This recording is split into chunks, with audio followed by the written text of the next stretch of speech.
Ce navire était au croiseur ce que la classe H était au cuirassé. Un monstre aux dimensions folles, capable de faire trembler la Royal Navy. Un croiseur de bataille qui s'intégrait parfaitement dans la stratégie allemande et créé avec une mission en tête. Trouver et couler les convois de ravitaillement avant de disparaître dans l'immensité de l'Atlantique. Amis, fans de grands navires ou simples curieux, je vous présente les croiseurs de bataille de classe O.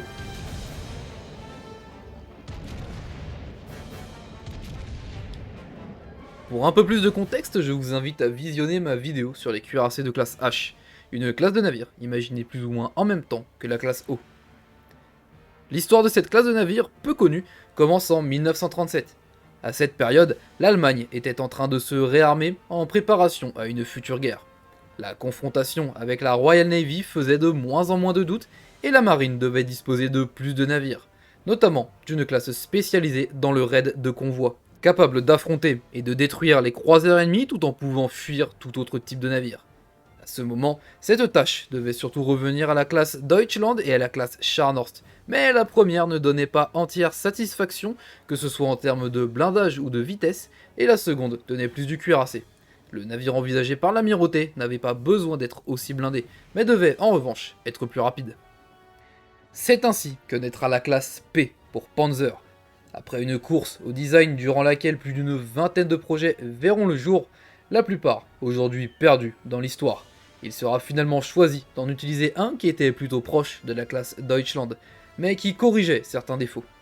L'objectif était foncièrement le même que celui de son prédécesseur, un navire capable de détruire n'importe quel croiseur tout en étant capable de résister aux tirs de ces derniers, qu'il soit léger ou lourd.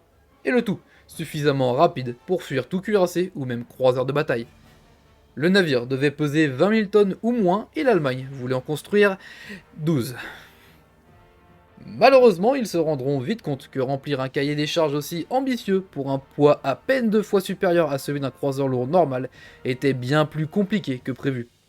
En effet, dans un cercle vicieux où un navire de grande taille était nécessaire pour atteindre la vitesse fixée à 34 nœuds, les ingénieurs avaient énormément de mal à y associer un blindage adéquat.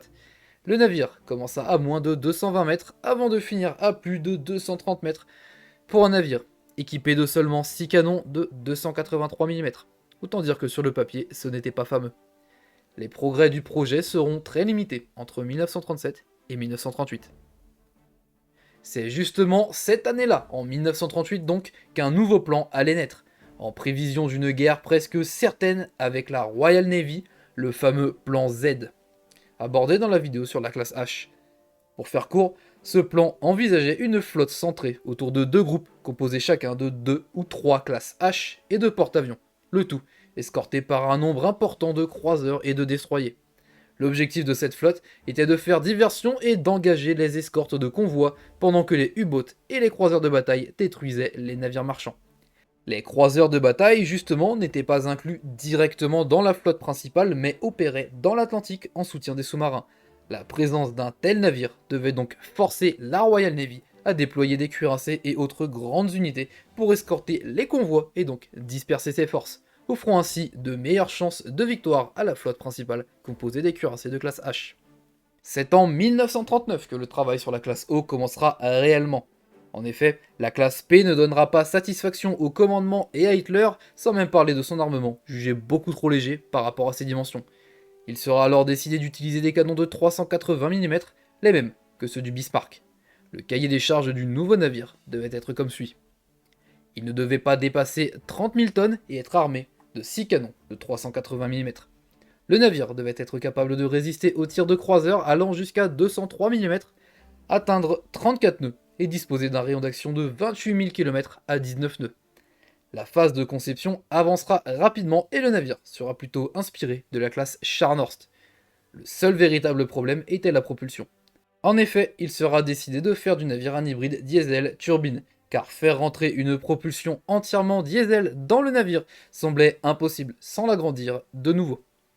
Les croiseurs de bataille seront commandés dès 1939, alors que le design n'était pas encore finalisé. On sait que la troisième unité de la classe devait être construite à Kiel, et nous connaissons aussi les dimensions exactes du navire. Même si lors de la commande le design n'était pas prêt, ce dernier avancera rapidement et en 1940, il sera déjà terminé. Hitler et l'amiral Ryder en seront plutôt satisfaits et approuveront la construction des navires. Le croiseur de bataille était finalement très proche de son cahier des charges.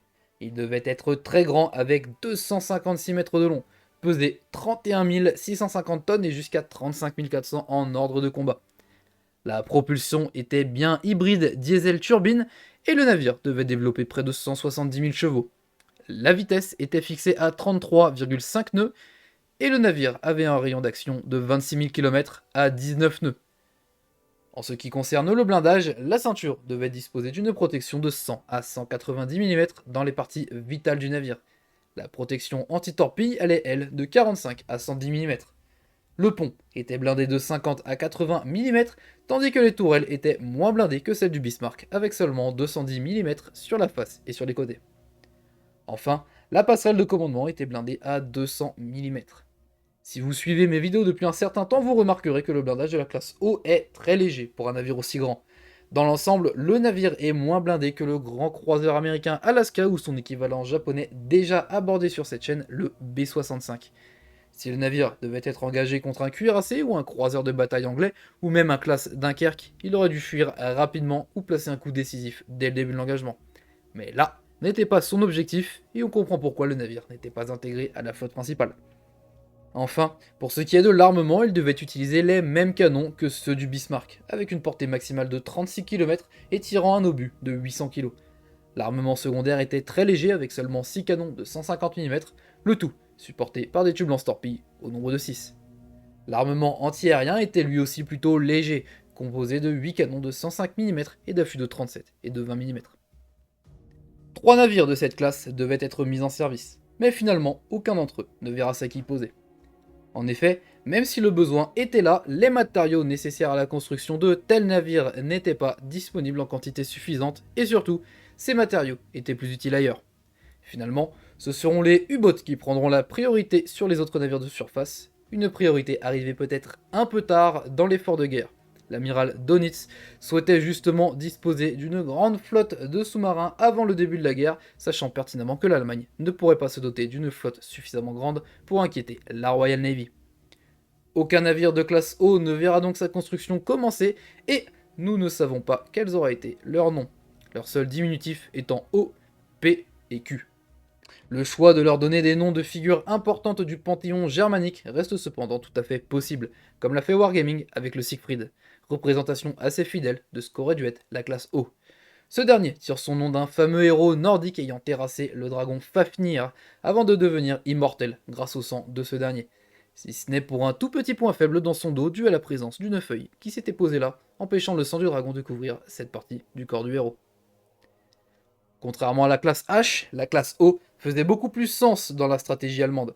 C'était un navire qui aurait pu être bien plus utile que le Bismarck ou le Tirpitz. Cependant, il aurait fallu que la flotte de U-boats soit imposante dès le départ. Ce type de navire aurait poussé la Royal Navy à renforcer l'escorte des convois et ainsi permettre à une flotte importante de sous-marins d'infliger des dégâts dévastateurs avant que tous les moyens mis en place pour contrer la menace sous-marine ne deviennent aussi efficaces vers 1943. En connaissant de surcroît les faiblesses des croiseurs de bataille, la Kriegsmarine n'aurait peut-être pas pris autant de risques qu'avec le Bismarck. Ces croiseurs de bataille auraient pu aussi fonctionner en tandem avec le Scharnhorst et le Guneisenau, sachant que ces derniers pouvaient résister quelque peu à une confrontation avec des cuirassés. Cela aurait permis de faire diversion pendant que les navires comme le Siegfried s'attaquaient au convoi.